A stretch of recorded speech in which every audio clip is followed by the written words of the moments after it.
ذلك لأن الصهيونية بدعاويها العنصرية وبمنطق التوسع بالبطش ليست إلا تكرارا هزيلا للفاشية والنازية، يثير الازدراء ولا يثير الخوف، ويبعث على الاحتقار أكثر مما يبعث على الكراهية.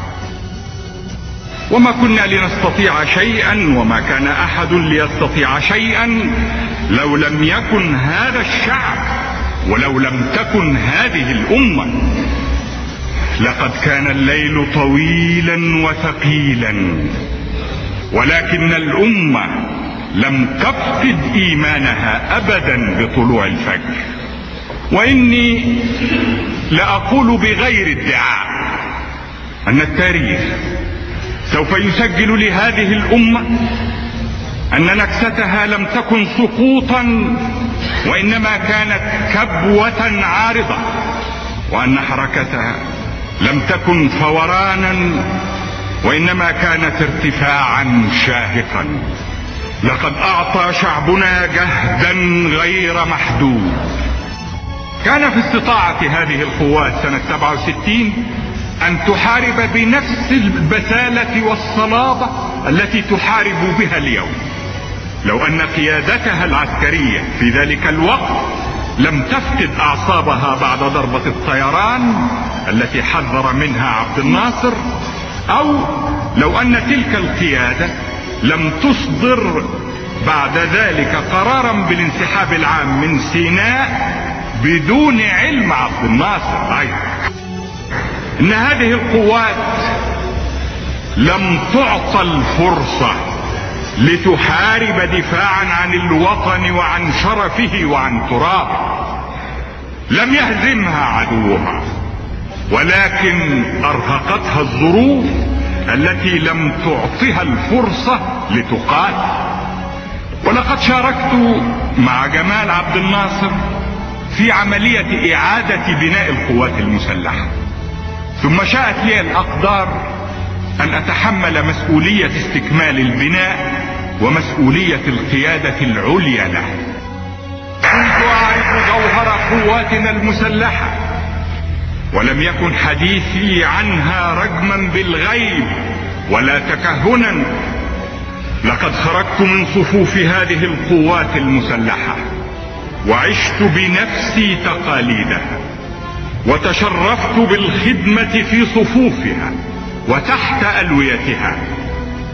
إن سجل هذه القوات كان باهرا، ولكن أعداءنا الاستعمار القديم والجديد والصهيونية العالمية ركزت ضد هذا السجل تركيزا مخيفا، لأنها أرادت أن تشكك الأمة في درعها وفي سيفها.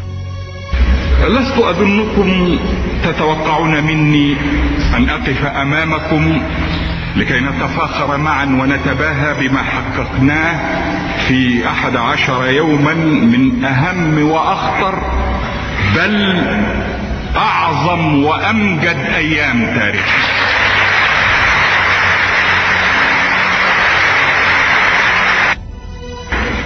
وربما جاء يوم نجلس فيه معا لا لكي نتفاخر ونتباهى، ولكن لكي نتذكر وندرس ونعلم أولادنا وأحفادنا جيلا بعد جيل قصة الكفاح ومشاقه، مرارة الهزيمة وآلامها، وحلاوة النصر وآماله.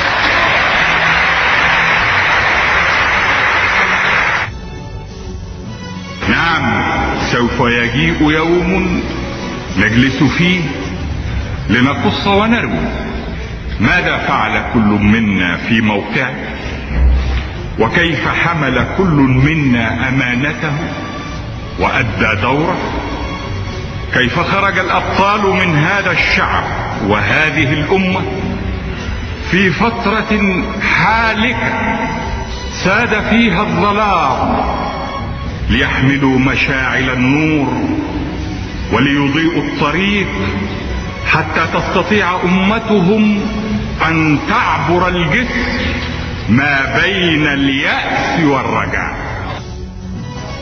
ولست أعرف كيف كان لديفيد بن غوريون أن يفكر لو أنه كان في مركز القيادة في إسرائيل اليوم.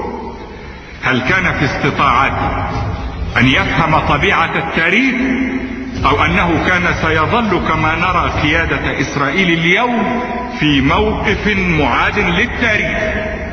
إن السلام لا يخلق، وسلام الأمر الواقع لا يقوم ولا يدوم. السلام بالعدل وحده، والسلام ليس بالإرهاب مهما أمعن في الطغيان، ومهما زين له غرور القوة أو حماقة القوة. ذلك الغرور وتلك الحماقة اللتين تمادى فيهما عدونا ليس فقط خلال السنوات الست الأخيرة، بل خلال السنوات 25 أي منذ قامت الدولة الصهيونية باغتصاب فلسطين.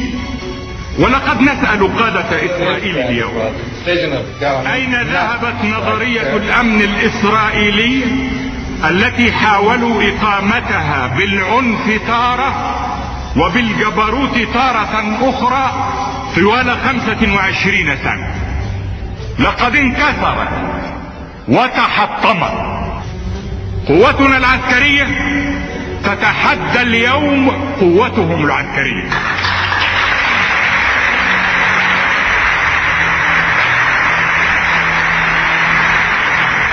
وها هم في حرب طويلة ممتدة، وهم أمام استنزاف نستطيع نحن أن نتحمله بأكثر وأوفر مما يستطيعون.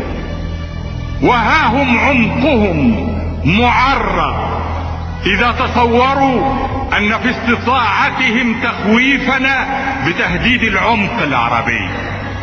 وربما أضيف لكي يسمعوا في إسرائيل إننا لسنا دعاة إبادة كما يزعمون، إننا لسنا دعاة إبادة كما يزعمون. إن صواريخنا المصرية عابرة سيناء من طراز ظافر موجودة الآن على قواعدها.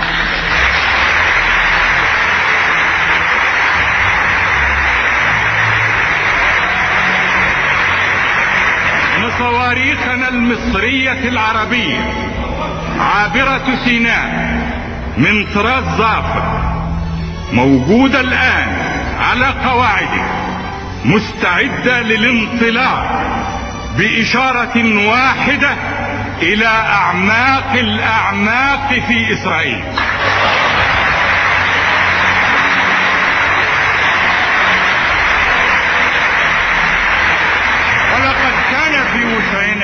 منذ الدقيقة الأولى للمعركة أن نعطي الإشارة ونصدر الأمر، خصوصا وأن الخيلاء والكبرياء الفارغة أوهمتهم بأكثر مما يقدرون على تحمل تبعات.